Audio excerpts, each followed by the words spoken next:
YouTube channel. This is Russian Diary.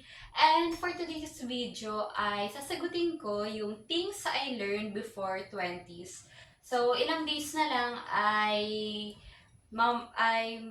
ano na ako, mag-adulting stage.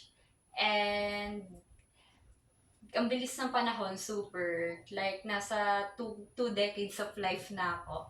So, ayun guys. So, sasagutin na natin siya. So, let's get started! So, maraming lesson na ma-encounter ka along the way. So, kahit hindi naman teenager, actually, parang day by day scenario or ano, marami ka pa rin namang lesson na ma-encounter in life. So, siguro different stages, but to answer this question, kung ano yung pinaka-biggest lesson na I learned as a teenager is siguro yung checking yourself and loving yourself ng genuine. So, to make yourself happy with matured decisions in life and magkaroon ng strong faith sa God. And then, biggest lesson is always check talaga yung sarili mo or your mental health. So, being a teenager kasi, andun pa yung phase na medyo hindi pa naman talaga fully matured ang teenager guys. So, may mga situations na nagkakaroon ka ng failure, nagkakaroon ka ng akala mo tama ka pero hindi. Pero ayun guys, so I think the hardest thing about being a teenager is yung hindi pa fully na nakikilala nila yung sarili nila and andun pa lang sila sa stage na yun na kung saan yung mga bagay-bagay is tinitingnan pa nila or ina-explore pa nila kung saan sila, kung dito ba sila mag-fit in, kung magiging masaya ba sila dun sa decisions nila, sa gusto nila, and ayun guys. So, dati kasi ang pangarap ko talaga is mag-flight attendant. And I never imagined myself na magiging nurse ako or magiging or magme-medical student ako ganyan. So hindi ko siya naisip.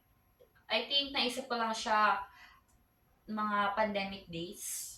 But my dream dati talaga is being a flight attendant. So, ayun. So, siguro nagkaroon ng mga changes.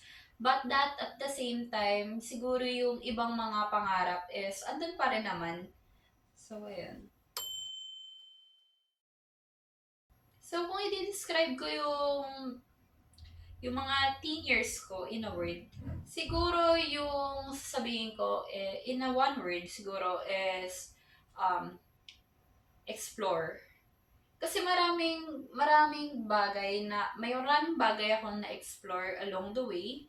Maraming magandang exploration, may mga pangit na exploration, but that's okay kasi at least in the end of the day, natututo ka.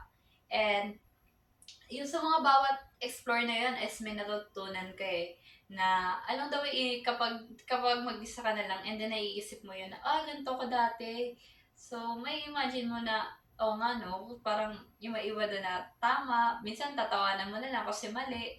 Pero ayun, as long as nagamit mo yung isang bagay to make you grow, I think it's okay. I think both. I think yung answer ko dito is both. Siguro excited kasi you're not a teen anymore. So, even though na, although, hindi ka na teen, andun pa rin yung part na makakabahan ka or magiging nervous ka kasi sabihin mo na, okay, you're not a little girl anymore. So, kailangan mo na mag-stand up sa sarili mo, kailangan mo nang mag-grow, kailangan mo nang maging independent. So, I think ayun yung medyo, tawag dito, medyo kinakabahan as a teenager na papunta na sa adulting phase. Kasi kung paano mo haharapin yung bagong phase ng life mo, yun. I think ayun. So,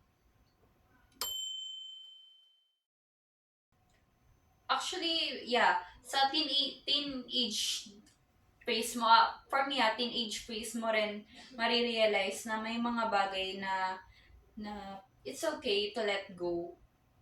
Kasi minsan yung letting go naman, ng letting go naman, or yung minsan yung mga tao nawawala sa atin, it doesn't mean naman na ikaw yung may mali. And maybe na nag-grow apart lang talaga kayo. And in the end of the day, ang pinaka-importante is nagkaroon ka ng peace of mind sa sarili mo and sa other person na yun, di ba?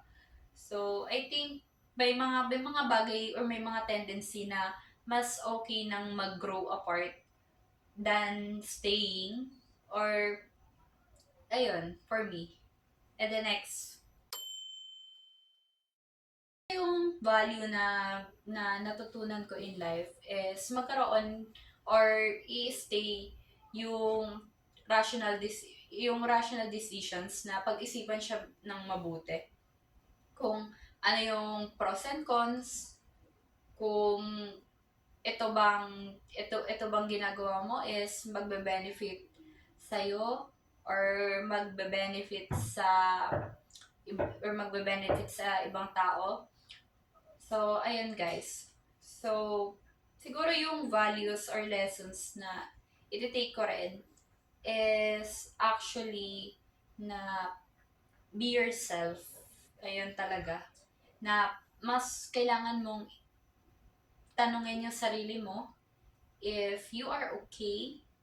Mas kailangan mo rin na i-priority yung kung ano yung mga bagay na ayaw mo, mga bagay na gusto mo.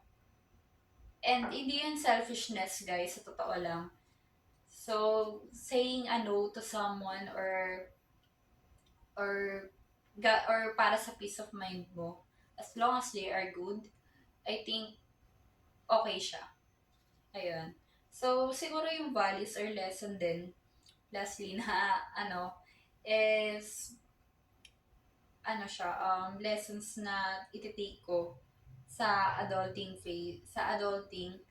is bukod sa magkaroon ng rational decisions or check myself, siguro siguro yung i-priority yung peace of mind mo as a someone. Ayun. Ayun lang guys. So, thank you. Thank you. So, after this is may mga slides or pictures akong ipapakita sa inyo na that was taken October 26. And then, my birthday is coming up sa November 4 pa.